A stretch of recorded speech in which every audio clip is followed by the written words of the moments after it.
Buongiorno, oggi parliamo della pieve di Sant'Agostino in Bovalenta.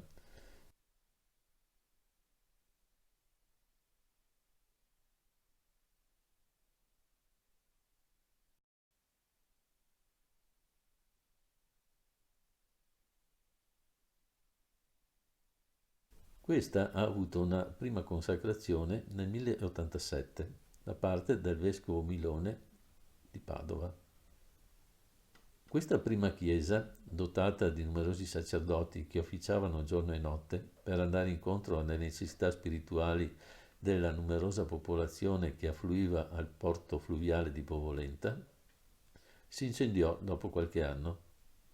Venne quindi riedificata e riconsacrata dal vescovo Bellino nel 1141. La disposizione architettonica attuale, a tre navate, era già presente nel 1489 al tempo della visita pastorale del vescovo Barozzi. Fu poi ampliata nel 1642 e riconsacrata dal cardinale Rezzonico nel 1747.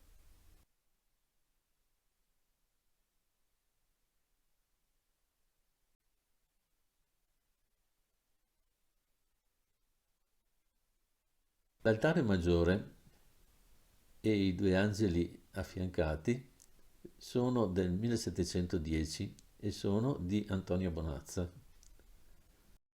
Dietro l'altare maggiore si trova una pala rappresentante la crocifissione e santi.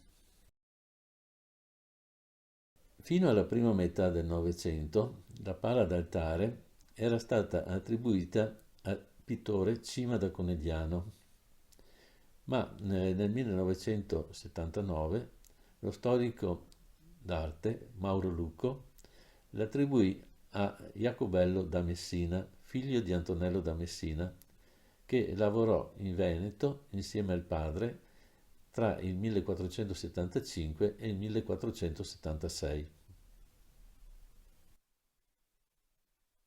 Ma ora, considerata la limitata qualità dell'impostazione scenica della tela, si tende ad attribuirla a Pietro de Saliba, cugino di Jacobello, che lavorò in Veneto anche lui, però negli anni 80 del 400.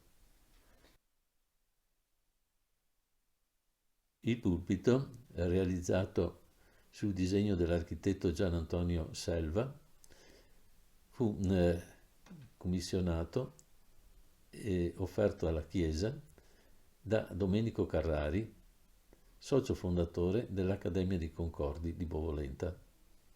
Altro spazio interessante è pure la sacrestia con il soffitto ligneo.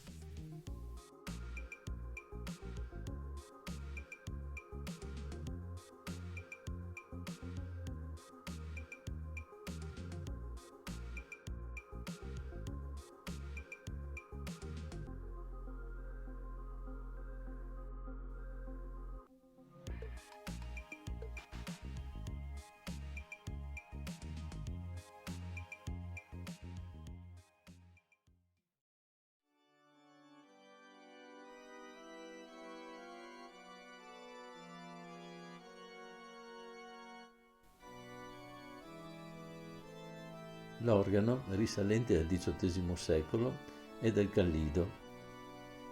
Attualmente non è funzionante perché è bisognoso di un costoso restauro.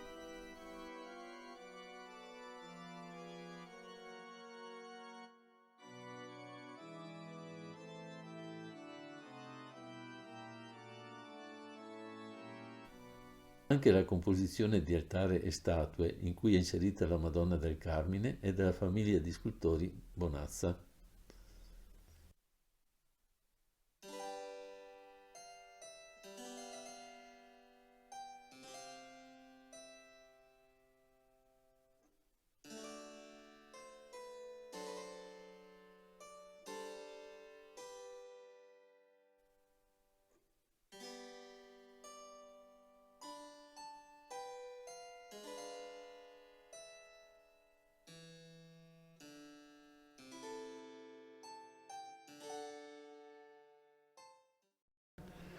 Qui vediamo l'altare di Sant'Agostino e Santa Monica, fatto da Bonazza, con le statue appunto di Sant'Agostino e Santa Monica.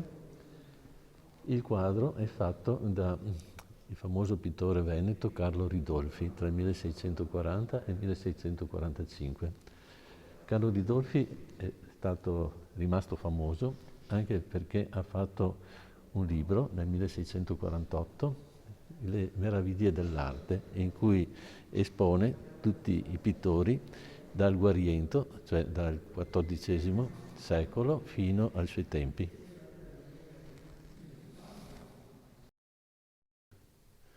Qui siamo in presenza del famoso battistero del Danieletti, che viene fatto attorno al 1771 dal famoso scultore Pietro Danieletti.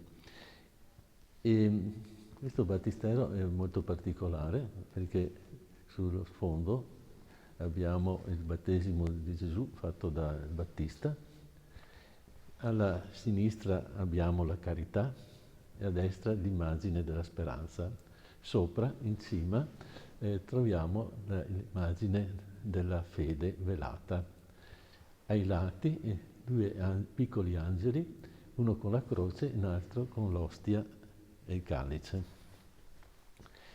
E sembra che per vedere questa scultura che è diventata subito famosa sia venuto qui a Bovolenta anche lo stesso Canova, in particolare per ammirare da vicino la fede velata.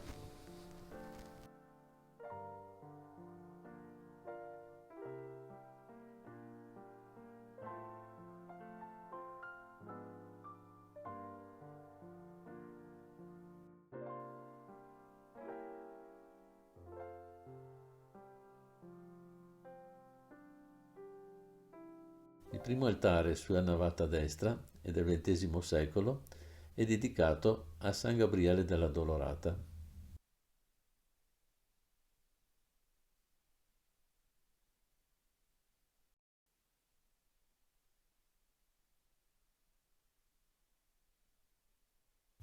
Nel 1971 la chiesa è santuario di San Gabriele